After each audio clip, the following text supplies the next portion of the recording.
Hello everyone. आज का हमारा टॉपिक है पोलन एलर्जी। पोलन एलर्जी के बारे में हम देखेंगे। जो प्रीवियसली हमारा टॉपिक चल रहा था पोलन ग्रेन्स, उसी में ये टॉपिक हमने इंक्लूड कर रखा है और इसी को हम आगे कंटिन्यू कर रहे हैं। पोलन एलर्जी बेसिकली एक बहुत खतरनाक बीमारी है जो पॉलेन से हो जाती है। ये जो पॉलेंस है हर जगह बहुत ज्यादा मात्रा में पाए जाते हैं और यही हमारे नाक और मुंह के थ्रू हमारे अंदर बॉडी में एंटर करते हैं और अस्थमा और ब्रोंकाइटिस जैसी खतरनाक बीमारियों को जन्म देते हैं। तो ये छोटे छोटे से पॉलेंस वैसे तो बहुत बड़े एनर्जी के सोर्स हैं, पर ये हमें बहुत सारी बीमारियां भी दे जाते हैं। यही चीज हम यहाँ पे देखेंगे। pollen grains of many species cause several allergies and bronchitis affections, जैसे कि अस्थमा और ब्रोंकाइटिस जैसी खतरनाक बीमारियां इन पोलन एलर्जी की वजह से होती है।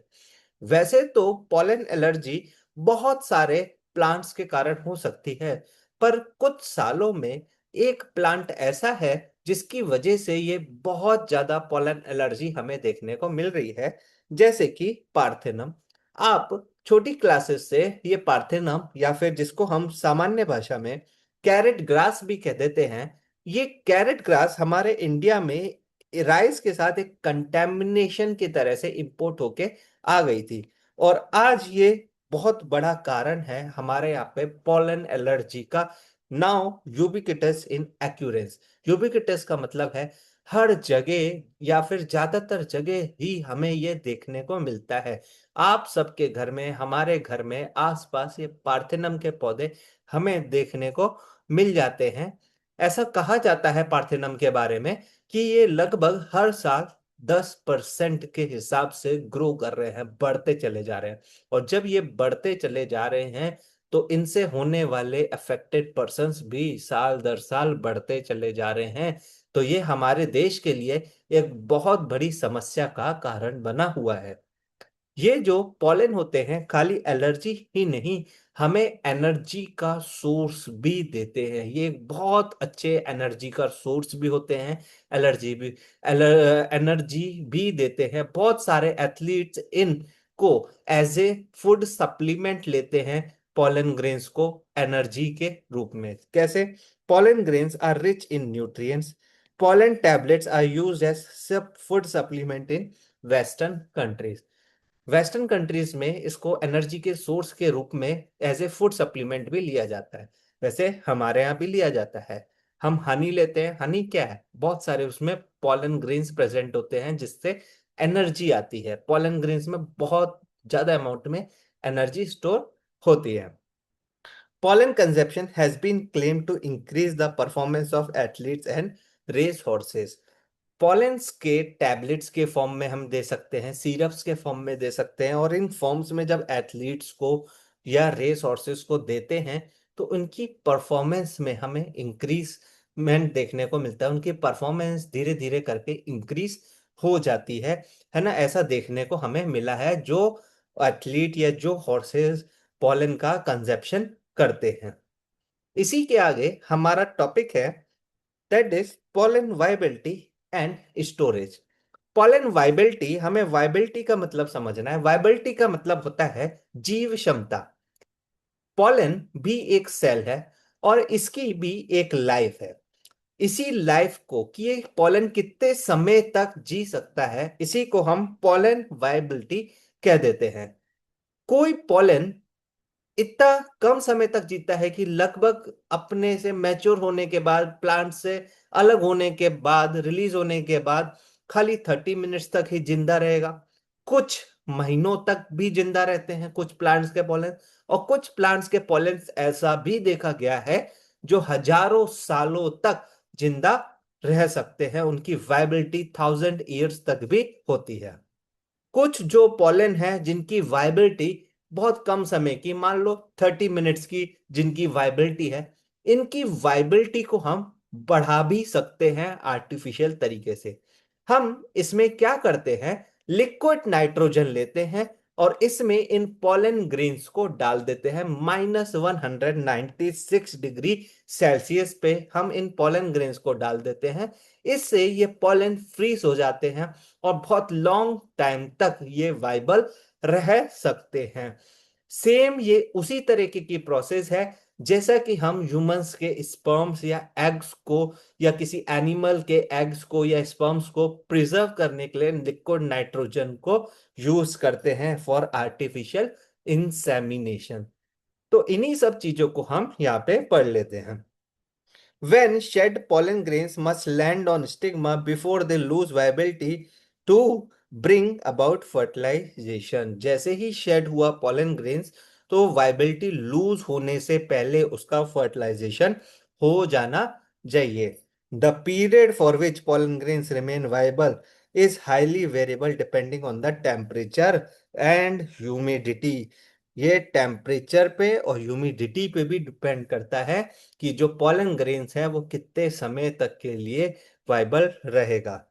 जैसे कि कुछ सीरियल्स हैं जैसे कि राइस एंड व्हीट, इसमें पॉलन ग्रेन्स जो हैं खाली 30 मिनट्स में ही अपनी वाइबिलिटी को लूज कर देते हैं रिलीज होने के बाद। तो आपको याद रखना है यहाँ पे ये चीज कि राइस और व्हीट की वाइबिलिटी कितनी होती है, लगभग 30 मिनट्स होती है राइस और व्हीट की viability.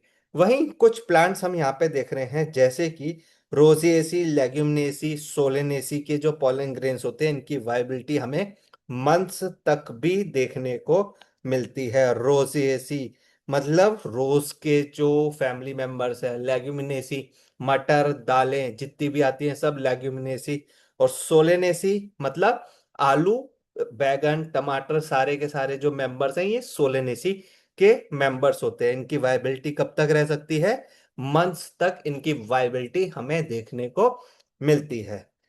Next is pollen grains of large number of species to be stored in liquid nitrogen for 196 degree Celsius. हम 196 डिग्री सेल्सियस में लिक्विड नाइट्रोजन में pollen grains को स्टोर भी कर सकते हैं, कर लेते हैं, जिससे इनकी वाइबिलिटी कुछ समय के लिए बढ़ जाती है। Next, such stored pollen grains can be used in pollen banks। हम इनको कहाँ रखेंगे, pollen banks में, जहाँ के इनकी जरूरत है, जाके जहां पे जाके सारे लोग इनसे pollen grains ले सकते हैं। Similar to seed banks in crop breeding program. और ये बिल्कुल ऐसा ही है लिक्विड नाइट्रोजन में रखना जैसे कि सीमन और स्पर्म्स को कई सारे एनिमल्स में एज ए आर्टिफिशियल इंसेमिनेशन के रूप में उनके स्पर्म्स को प्रिजर्व करके रखना। आई होप सारी बातें आपको क्लियर हुई होंगी। हम इस टॉपिक से रिलेटेड कुछ पीवाईक्यूज को देख लेते हैं। Which of the following sets of families the pollen grains are viable for months। हमने अभी अभी देखा था रोजिएसी लिलिएसी, देखा था कि नहीं, ठीक है। तो रोजिएसी, लेग्यूमिनेसी, सोलेनेसी, फिर लेग्यूमिनेसी, इसका आंसर है डी। यहाँ पे हम इसको सही कर देते हैं, इसका आंसर है डी। इसका आंसर है डी, लेग्यूमिनेसी, सोलेनेसी और रोजिएसी। ठीक है, आगे है, आगे है which one of the following statement is not true. pollen grains of many species cause severe allergies।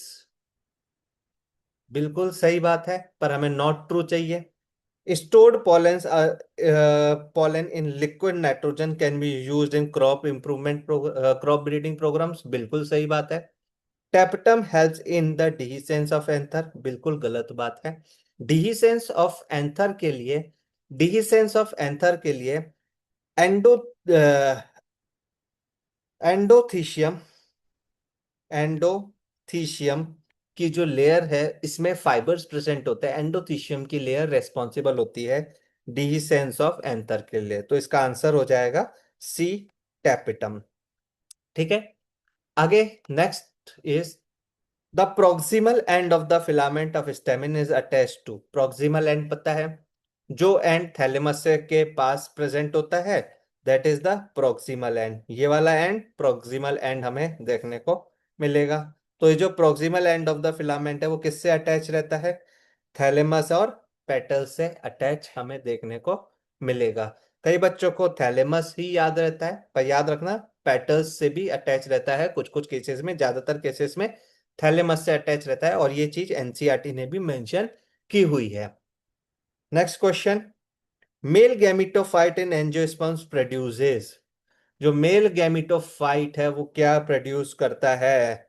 सीधी सी बात है, दो sperms and A vegetative cells. दो स्पर्म्स को प्रोड्यूस करेगा, दो स्पर्म सेल्स को प्रोड्यूस करेगा, और एक वेजिटेटिव सेल्स को प्रोड्यूस करेगा। टू स्पर्म्स मतलब टू मेल गैमीट्स को फॉर्म करेगा, और एक वेजिटेटिव सेल्स की फॉर्मेशन करेगा।